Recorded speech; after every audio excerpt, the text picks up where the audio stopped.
মিন্টু হাতে একটা বাঁশের লাঠি আর ছেঁড়া প্লাস্টিকের ছাতা নিয়ে কাদামাটি ভিজে রাস্তা ধরে হেঁটে যাচ্ছে।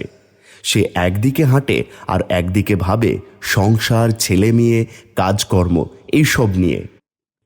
এই ক্ষেতে যদি ফসলটা ভালো করে ফলাতে পারি তবেই তো সংসারটা একটু চলবে, কিন্তু যে হারে বন্যা শুরু হয়েছে সেটা কোনোভাবেই সম্ভব না। এই ঋণের টাকা, মুদি দোকানের দেনা সব যেন গলার ফাঁস হয়ে আছে। হঠাৎ বৃষ্টি পড়তে শুরু করে। ছাতা তুলে ধরে মিন্টু আবার হাঁটে। এ দেখি আবার বৃষ্টি এলো, মনে হচ্ছে না কোনোভাবে আর ধান ঘরে তুলতে পারবো।